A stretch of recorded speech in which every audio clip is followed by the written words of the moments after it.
অসমৰ গৌৰৱ তথা অসমৰ প্ৰদেশ কংগ্ৰেছৰ সভাপতি গৌৰৱ গগৈ ডাঙৰীয়া আমাৰ লোকসভাৰ কংগ্ৰেছ দলৰ ডেপুটি লিডাৰ তেখেতৰ নিৰ্দেশ মৰ্মে আমি তিনিজন অবজাৰ্ভাৰ নিৰ্মল লাংথাচা ডাঙৰীয়া মৃণাল হাজৰিকা ডাঙৰীয়া আৰু মই পাৰ্থপ্ৰতিম বৰা আমি প্ৰত্যেক ব্লকে ব্লকে গৈ মণ্ডলসকলক লগ পাই বুথৰ কমিটি সাংগঠনিক কি ৱেষ্ট কাৰ্বি আংলঙৰ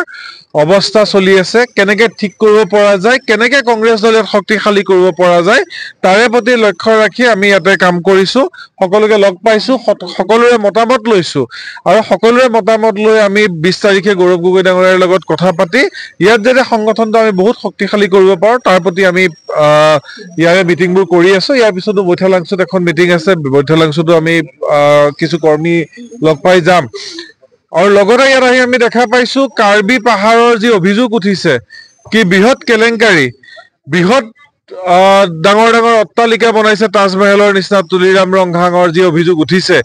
সেই অভিযোগৰ প্ৰত্যুত্তৰ এবাৰ কাৰ্বি ৰাইজে দিব কাৰ্বি ৰাইজে যি লুণ্ঠন ৰাজ চলাৰ অভিযোগ আছে সেই অভিযোগৰ বিৰুদ্ধে কাৰ্বি ৰাইজে থিয় দিব আৰু আমি আশাবাদী কংগ্ৰেছ দলক আকৌ এবাৰ কাৰ্বি আংলঙৰ সৰ্বাংগীন উন্নতিৰ কাৰণে আকোৱালি ল'ব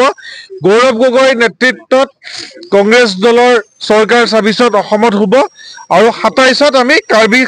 ক্ষেত্ৰ পৰিষদ আমি দখল কৰিম বুলি আমি অত্যন্ত আশাবাদী কাৰ্বি আংলং বিজেপি ডেভেলপমেণ্ট কথা কৈ আছে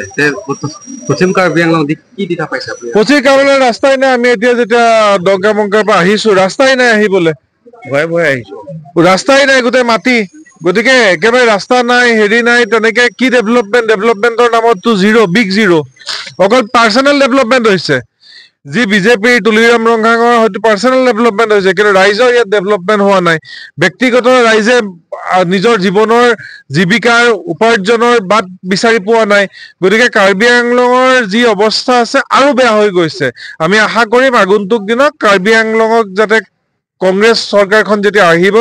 ২৬ আৰু ২৭ত যেতিয়া কাৰ্বি আংলঙৰ শাসিত পৰিষদত কংগ্ৰেছৰ ৰাইজে জিকাব আমি সৰ্বাংগীন উন্নতি কৰিম বুলি আমি আশাবাদী